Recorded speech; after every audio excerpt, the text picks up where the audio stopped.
नमस्कार मेरे प्यारे मित्रों, मैं अभिषेक मिश्रा आप सभी का अपने YouTube चैनल पर स्वागत करता हूं। डियर लर्नर्स, आज के क्लास में हम रिजोल्यूशन ऑफ वेक्टर्स के बारे में पढ़ने वाले हैं। ठीक है, चलो स्टार्ट करते हैं। रिजोल्यूशन ऑफ वेक्टर का मतलब क्या होता है कि किसी वेक्टर को आप क्या कर दो, उसके कंपोनेंट के फॉर्म में स्प्लिट कर दो। The splitting of a vector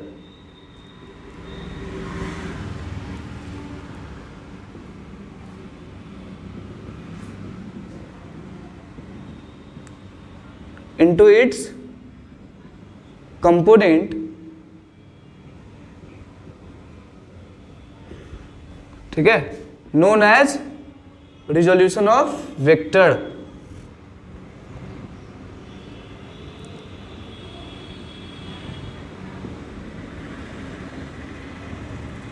ठीक है, किसी वेक्टर को उसके कंपोनेंट के फॉर्म में जो तोड़ना होता है, इसी को हम लोग क्या बोलते हैं, रिजोल्यूशन ऑफ वेक्टर बोलते हैं। ठीक है, और ये क्या होता है, ये एडिशन ऑफ वेक्टर्स के ये रिवर्स प्रोसेस होता है। एडिशन ऑफ वेक्टर में हम लोग क्या करते थे, दो वेक्टर्स को ऐड करते थे, दो या दो से अधिक वेक्टर को ऐड करते थे।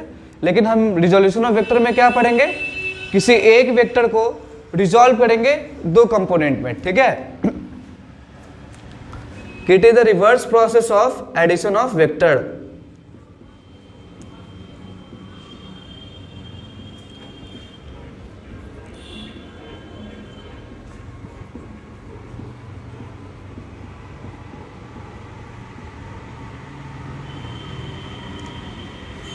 ठीक है, ये क्या होगा, रिवर्स प्रोसेस होगा किसका, एडिशन ऑफ वेक्टर का। ठीक है अब देखो यहाँ पे कि रिजोल्यूशन ऑफ वेक्टर का मतलब क्या होता है कि हम लोग रिजोल्यूशन ऑफ वेक्टर को दो परपेंडिकुलर एक्सिस में, किसी एक वेक्टर को हम लोग दो परपेंडिकुलर एक्सिस के अलॉन्ग रिजॉल्व करना सीखेंगे। ठीक है, resolution of vector in to dimensions को हम लोग बेसिकली पढ़ेंगे। ठीक है, चलो देख लो, इसको भी देख लो। जैसे ये मान लो कोई दो एक्सिस होता, ये हमारा वाई एक्सिस होता, ये हमारा मान लो एक्स एक्सिस होता। ठीक है, अब मान लो ये कोई वेक्टर होता,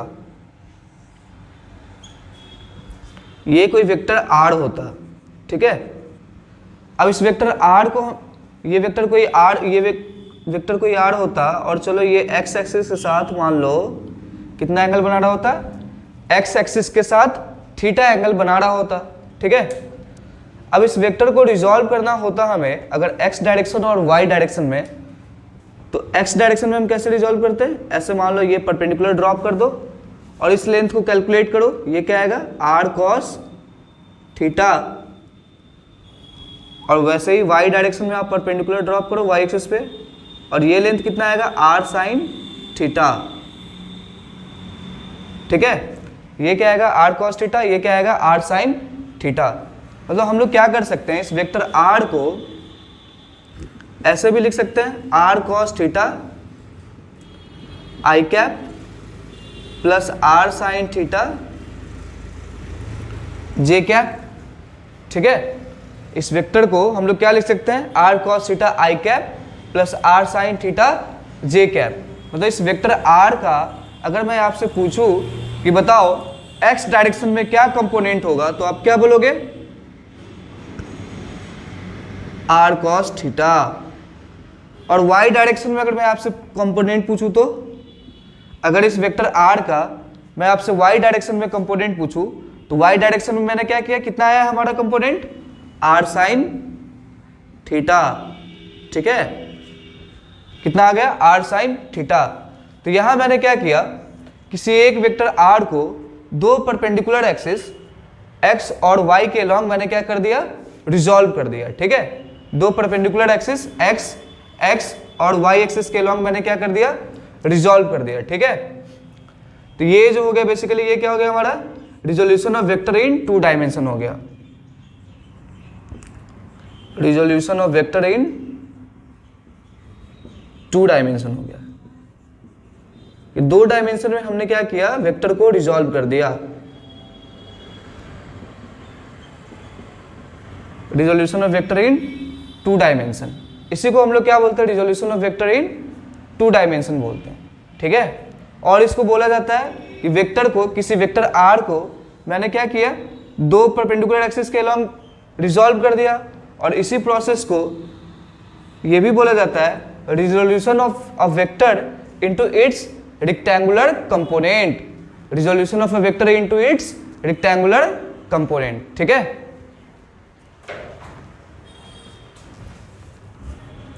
देखो इसको हम लोग ऐसे भी बोल सकते हैं, क्या बोल सकते हैं, resolution of a vector into its resolution of a vector into its rectangular component, into its rectangular component।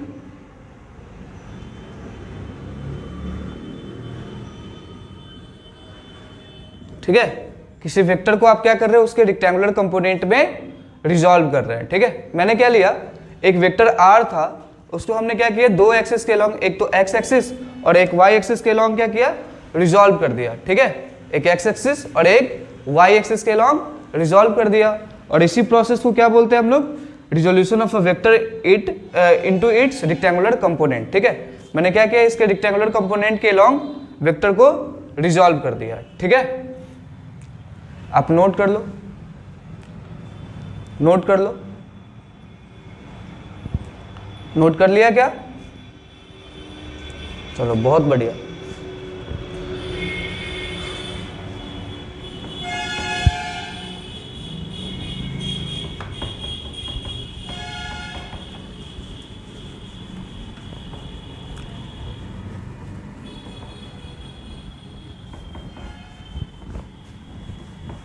ठीक है, तो ये कोई वेक्टर हो, ये मान लो x एक्सिस और y एक्सिस होता और ये कोई वेक्टर r होता, तो ये हम लोग क्या लिखते हैं, ये थीटा एंगल अगर बना रहा होता, मान लो ये थीटा एंगल बना रहा होता, तो x एक्सिस के अलॉन्ग कंपोनेंट क्या आता, x एक्सिस के अलॉन्ग कंपोनेंट क्या आता, r cos थीटा, और y एक्सिस के अलॉन्ग कंपोनेंट हमारा क्या आता, r sin थीटा आता। ठीक है, अब वेक्टर r को हम लोग ऐसे लिख सकते थे, r cos theta i cap plus r sin theta j cap, और tan theta is equal to हम लोग क्या लिख सकते हैं, ry बाई आर एक्स। कि tan थीटा अगर कभी निकालना हो तो हम लोग क्या कर सकते हैं कि y component by x component कर दो। ठीक है, ये क्या आ जाएगा, थीटा आ जाएगा। ठीक है, यही हमारा क्या हो गया, रिजोल्यूशन ऑफ वेक्टर हो गया। ठीक है, अब रिजोल्यूशन ऑफ वेक्टर जो है काफ़ी इंपॉर्टेंट टॉपिक है, क्योंकि आप वेक्टर्स में आगे फिजिक्स में जितने भी टॉपिक्स पढ़ोगे, ठीक है, वेक्टर्स नहीं सॉरी फिजिक्स में आप जितने भी टॉपिक्स पढ़ोगे उन सब में इनका क्या होगा, यूज होगा। ठीक है, आप जितने भी टॉपिक्स पढ़ोगे उन सब में इनका यूज होगा। चलो कुछ क्वेश्चंस देखते हैं रिजोल्यूशन ऑफ वेक्टर पे, और इनका यूज देखते हैं कहाँ कहाँ पे ये यूज होगा। ठीक है,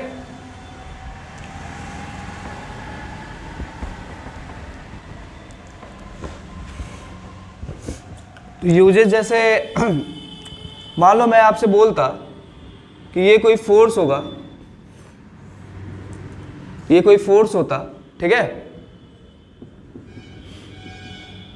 ये 10 न्यूटन का फोर्स कोई होता, ठीक है, और ये मान लो एक्स एक्सिस के साथ, एक्स एक्सिस के साथ मान लो कि ये एंगल हमारा 37 डिग्री बना रहा होता। तो अगर इस फोर्स का मैं कंपोनेंट पूछता आपसे कि बताओ एक्स डायरेक्शन में इस फोर्स का क्या कंपोनेंट है, तो कितना आता है, एफ एक्स इक्वल टू हम लोग क्या कर लेते हैं, देखो जिधर थीटा हो, देखो यहाँ पे क्या है, यहाँ पे थीटा है, इस एक्स के साथ थीटा बना रहा हो, तो जिस एक्सिस के साथ थीटा एंगल बना रहा हो उधर कौन सा कंपोनेंट ले लो, कॉस ले लो। तो इधर कौन सा कंपोनेंट हमको मेरा आता है, मतलब ये अगर मैं इस वेक्टर एफ का अगर कंपोनेंट लेता तो ये एक्स एक्सिस के लॉन्ग क्या आता है, 10 cos 37, और ये वाई एक्सिस के लॉन्ग कितना आता है, 10 sin 37। तो एफ एक्स इक्वल टू कितना हो जाता है, 10 cos 37 आई कैप लगा दो। 10 cos 37 का वैल्यू क्या होता है, 4/5, 8 न्यूटन हो गया आई कैप। अगर मैं इस पूछता ये बताओ कि y एक्सिस के लॉन्ग क्या कंपोनेंट आता, तो आप क्या बताते, 10 sin 37 जे कैप। 10 sin 37 कितना होता है, साइन 37 का वैल्यू अगर आप निकालो तो कितना हो जाएगा 3/5, तो कितना आता 6 न्यूटन जे कैप। मतलब ये जो फोर्स होता, ये जो 10 न्यूटन का फोर्स है, इसका एक्स एक्सिस के लॉन्ग कितना कंट्रीब्यूशन होता है, तो 8 न्यूटन का। वाई डायरेक्शन में कितना कंट्रीब्यूशन होता, तो 6 न्यूटन का। ठीक है, तो मैंने क्या किया, इस 10 न्यूटन के फोर्स को दो परपेंडिकुलर एक्सिस एक्स और वाई एक्सिस के लॉन्ग में रिजॉल्व कर लिया। ठीक है, नोट कर लो, आप नोट कर लो। ठीक है, नोट कर लिया क्या? चलो नेक्स्ट एग्जांपल पे आते हैं।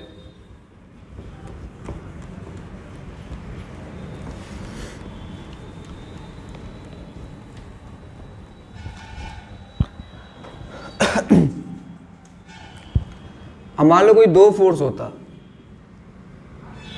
ये मान लो एक फोर्स होता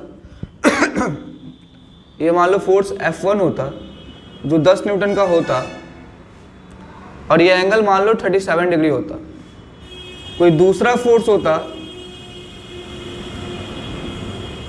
जो मान लो 20 न्यूटन का होता, और ये एक्स एक्सिस के साथ कितना एंगल बना रहा होता, तो मान लो 53 डिग्री। सॉरी, ये जो फोर्स होता है एक्स एक्सिस के साथ कितना एंगल बना रहा होता, तो 53 डिग्री। ठीक है, अब हमसे बोला जाता कि फाइंड बोला जाता, क्या बोला जाता कि find the net force using component method. Find the net force using component method. ठीक है, कि हमें नेट फोर्स निकालना है, और कौन से मेथड के हेल्प से, तो कंपोनेंट मेथड।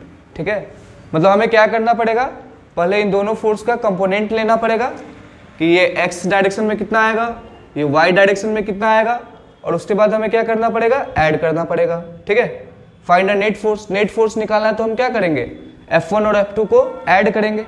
ये F1 हो गया, ये मान लो मेरा F2 होता, ये F2 होता। ठीक है, ये F2 = 20 न्यूटन है। अब इन दोनों फोर्स को ऐड करना है, लेकिन किस मेथड से ऐड करना है, कंपोनेंट मेथड से। ठीक है, चलो देखते हैं।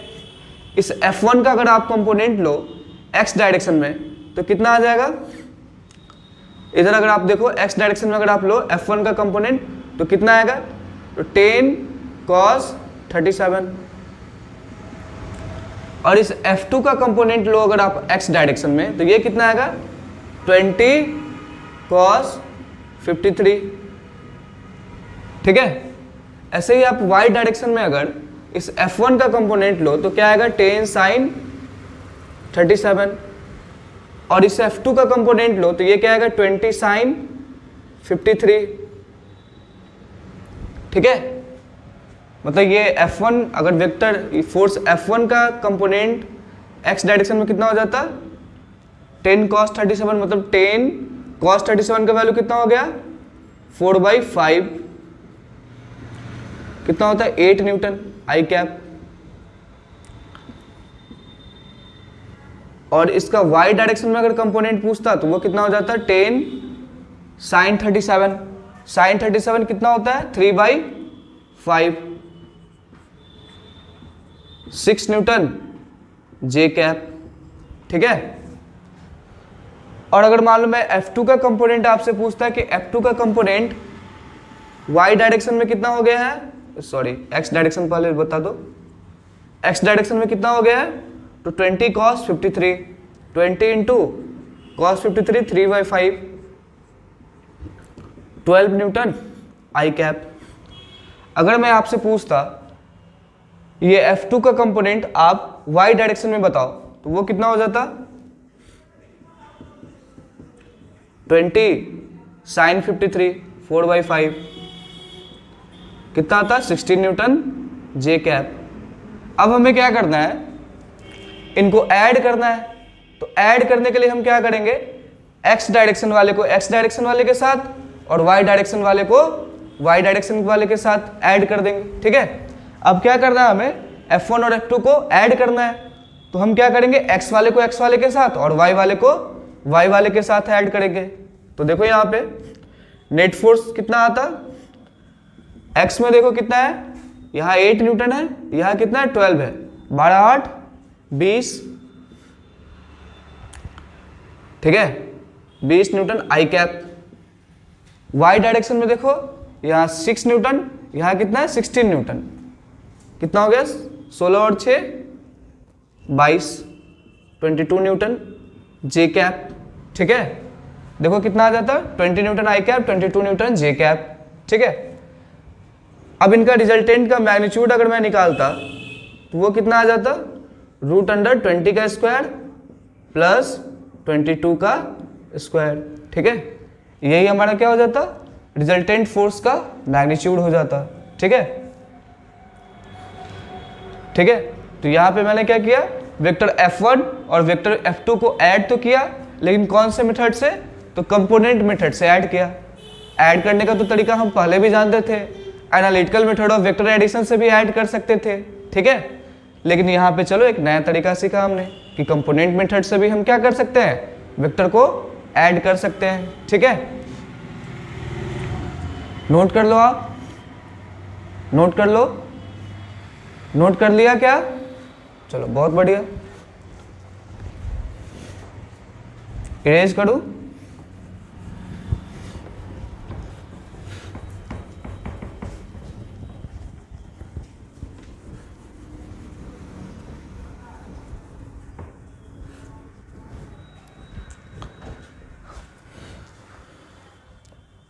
ठीक है।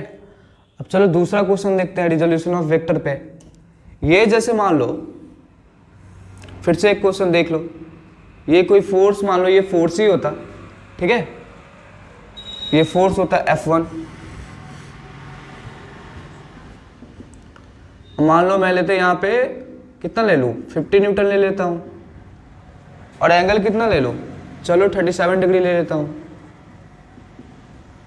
ठीक है। और ये एक मान लो कि ये कोई दूसरा फोर्स F2 होता, ये कोई दूसरा फोर्स F2 होता, और ये मान लो कितना, ये F2 कितना मान लो, ले लो 100 न्यूटन ले लो, ठीक है, कितना ले लो 100 न्यूटन ले लो। और ये मान लो कि ये हमारा मान लो y एक्सिस होता है, ये x एक्सिस होता, और ये मान लो y एक्सिस के साथ कितना एंगल बना रहा होता, तो मान लो 53 डिग्री बना रहा होता, ठीक है, कितना बना रहा होता, तो 53 डिग्री बना रहा होता। अब अगर मेरे से पूछा जाता कि बताओ वेक्टर F1 और F2 का नेट क्या हो जाएगा, ठीक है, मतलब F1 प्लस F2 अगर हमसे पूछा जाता, बताओ ये magnitude of vector F1 plus F2 क्या होता, ठीक है। और using which method, using component method, using component method, ठीक है। तो फिर से हम क्या करते हैं, पहले वेक्टर F1 को डिसॉल्व करते x और y डायरेक्शन में, y डायरेक्शन में जो F1 का कंपोनेंट आता है उसको लिख लेते, फिर x डायरेक्शन में जो कंपोनेंट आता है उसको लिख लेते। वैसे ही हम क्या करते, वेक्टर F2 को भी x और y डायरेक्शन में डिसॉल्व करते और फिर नेट वेक्टर निकाल देते, ठीक है। तो चलो डिसॉल्व करते हैं।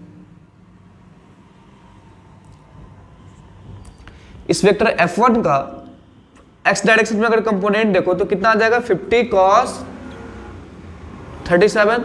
देखो जिधर cos जिधर थीटा हो उधर कौन सा कंपोनेंट ले लो, cos वाला कंपोनेंट ले लो। तो 50 cos 37, 50 cos 37 का वैल्यू क्या होता है, 4/5, कितना आ गया 40 न्यूटन।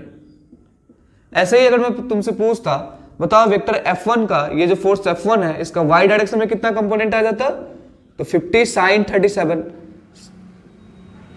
और sin 37 का वैल्यू क्या हो जाता है 3/5, ठीक है। तो कितना आ गया 30 न्यूटन, ठीक है, 30 न्यूटन आ गया। अगर मैं इस वेक्टर F2 का कंपोनेंट आपसे पूछता कि x डायरेक्शन में बताओ, तो देखो यहां अगर आप देखो y, यहां जो ये एंगल 53 डिग्री है वो किसके साथ बन रहा है, y एक्सिस के साथ बन रहा है, 53 डिग्री किसके साथ बन रहा है, वाई एक्सिस के साथ। तो हम क्या करेंगे, जिधर थीटा हो, जिस एक्सिस के साथ थीटा एंगल बना रहा हो, उधर कौन सा कंपोनेंट जाता है, कॉस वाला जाता है। तो इस वाई एक्सिस में इस F2 का कौन सा कंपोनेंट हो जाएगा, F2 cos 53 मीन्स 100 cos 53, और 100 cos 53 कितना हो जाएगा, 100 इंटू 3/5, ठीक है।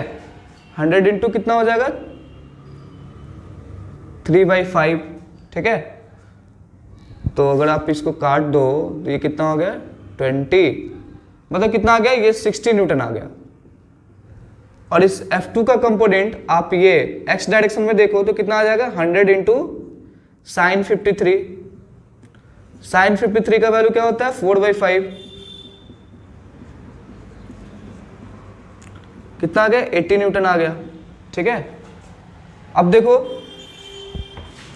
अगर नेट फोर्स देखो तो एक तो हमारा क्या हो रहा है, x डायरेक्शन में F1 x के पॉजिटिव डायरेक्शन में 40 न्यूटन आ रहा है, और ये जो है F2 जो है वो कितना आ रहा है, negative direction of x axis के अलॉन्ग 80 न्यूटन आ रहा है, ठीक है।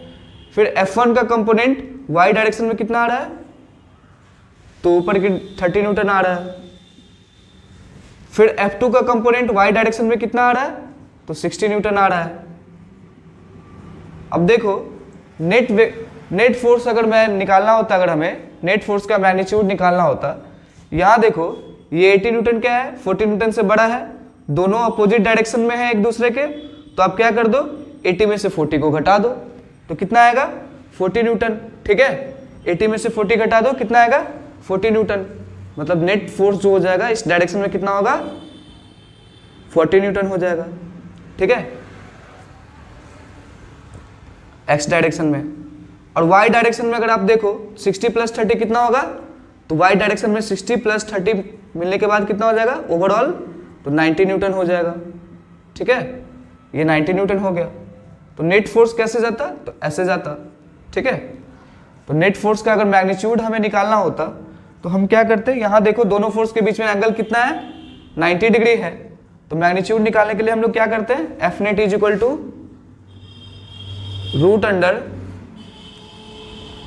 √40 का स्क्वायर प्लस 90 का स्क्वायर, यही हमारा क्या हो जाता है, आंसर हो जाता। 40 का स्क्वायर कितना, 1600, 90 का स्क्वायर कितना, 8100। इनको ऐड कर दो, ऐड करने के बाद जो भी वैल्यू आएगा वही हमारा क्या हो जाएगा, नेट फोर्स का मैग्नीट्यूड हो जाएगा, ठीक है। नेट फोर्स का क्या हो जाएगा, मैग्नीट्यूड होगा, ठीक है। तो देखो यहाँ पे हमने नेट फोर्स का मैग्नीट्यूड कंपोनेंट मेथड से भी निकालना सीखा यहाँ पे, ठीक है। इससे पहले भी हमने नेट फोर्स का मैग्नीट्यूड कंपोनेंट मेथड से ही निकाला था, और इस क्वेश्चन में भी नेट फोर्स का मैग्नीट्यूड हमने कंपोनेंट मेथड से ही निकाला था, ठीक है। चलो नोट कर लो, नोट कर लो, नोट कर लिया क्या, चलो बहुत बढ़िया। अब देखो रिजोल्यूशन ऑफ वेक्टर का हम लोग यूजेस थोड़ा सा सीखते हैं कि यूजेस कहाँ कहाँ पे आता है, ठीक है। थोड़ा सा यूजेस के बारे में जानते हैं।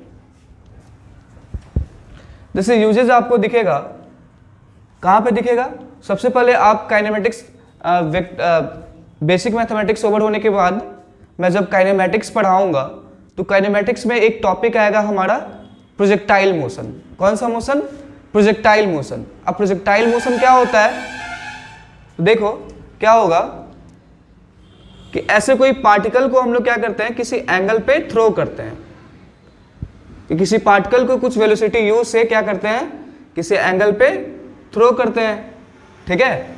तो क्या होता है कि इस u का क्या करना होता है हमें, हॉरिजॉन्टल डायरेक्शन में क्या कंपोनेंट हो, वर्टिकल डायरेक्शन में क्या कंपोनेंट हो, उनको रिजॉल्व कर लेना होता है, और फिर आगे जाके इक्वेशन को हम लोग सॉल्व करते हैं।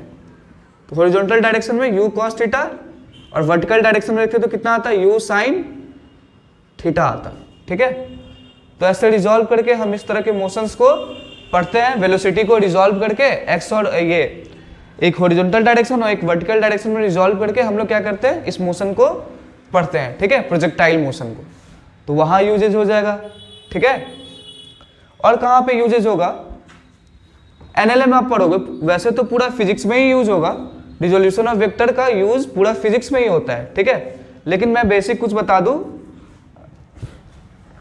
जैसे आप एनएलएम पढ़ोगे तो एनएलएम में देख लो, अगर मान लो ये ऐसे होता, कोई ब्लॉक होता, इस पे अगर मान लो ये फोर्स कोई लग रहा होता, ये मान लो 10 न्यूटन का फोर्स होता और एंगल मान लो 30 डिग्री बना रहा होता, ठीक है, इस ब्लॉक का मास मान लो 2 kg होता, तो कई बार आपसे पूछ दिया जाएगा क्या, एक्सेलरेशन क्या होगा ब्लॉक का, ठीक है। अगर मान लो ब्लॉक का एक्सेलरेशन आपसे पूछ दिया जाए, ये हॉरिजॉन्टल प्लेन में रखा हुआ है, ब्लॉक मान लो किसी टेबल पे होता और आपसे पूछ दिया जाता है कि बताओ एक्सेलरेशन क्या होगा ब्लॉक का, तो देखो क्या हम लोग जानते हैं, इक्वेशन जानते हैं, F इज इक्वल टू क्या होता है, मास इंटू एक्सेलरेशन, तो क्या हम 10 इक्वल टू 2 इंटू ए लिख सकते हैं क्या,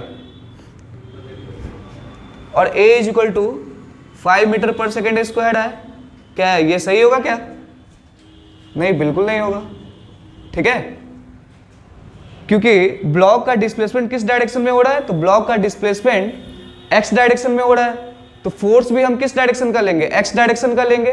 ये F is equal to 10 newton जो है, ये तो कुछ एंगल पे हो रहा है, ब्लॉक तो ऐसे डिस्प्लेस नहीं हो रहा है, ठीक है, ब्लॉक क्या ऐसे जा रहा है, नहीं, ब्लॉक का डिस्प्लेसमेंट तो क्या हो रहा है, x डायरेक्शन में, तो हमें फोर्स भी किस डायरेक्शन का लेना होगा, x डायरेक्शन का।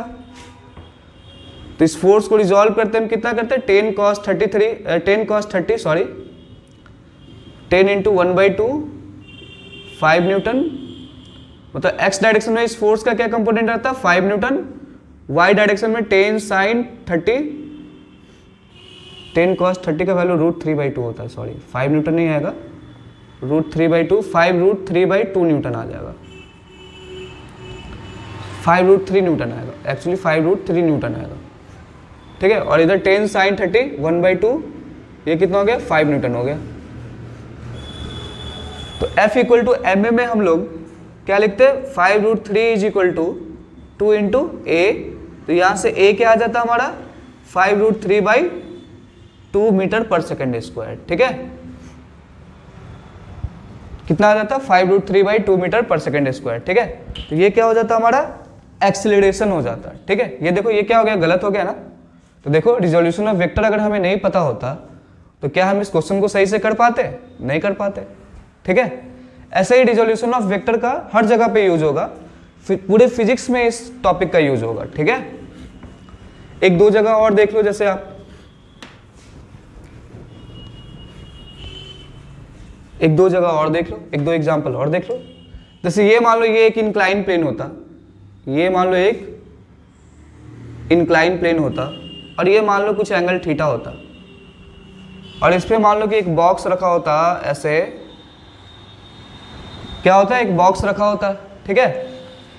इस बॉक्स का मान लो कुछ मास m होता और आपसे पूछा जाता, ठीक है, कि अगर इस बॉक्स पे अगर मैं देखूं तो फोर्स कितना लग रहा होगा, तो अर्थ इसको कितना से अट्रैक्ट होगा, तो mg से।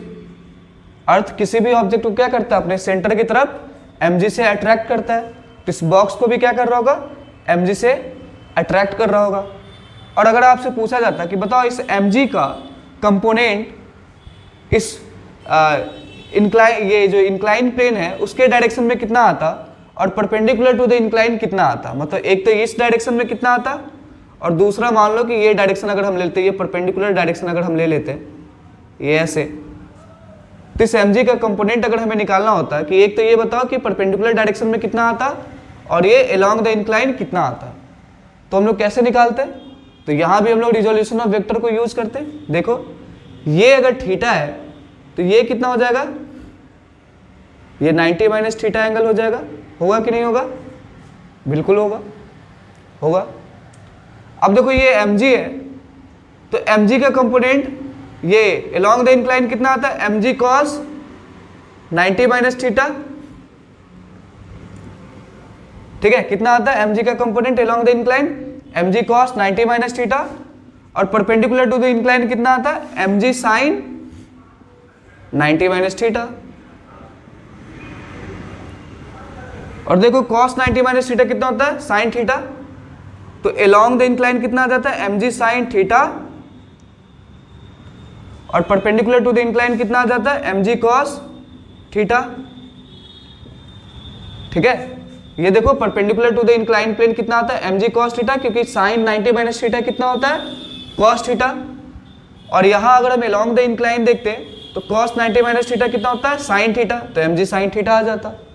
ठीक है, आप जब एनएलएम पढ़ोगे तो ये इंक्लाइन प्लेन के बारे में हम काफ़ी जगह पे डिस्कस करेंगे। ठीक है, ऐसे ही रिजोल्यूशन ऑफ वेक्टर का पूरे फिजिक्स में डिफरेंट जगह पे डिफरेंट तरीके से यूज होगा। ठीक है, और रिजॉल्व करने का जो तरीका होगा वही क्या होगा हमारा, कि दो परपेंडिकुलर एक्सिस के लॉन्ग में हम किसी भी वेक्टर को रिजॉल्व करेंगे। ठीक है, तो आज क्लास को एंड करते हैं यहीं पे। Thank you.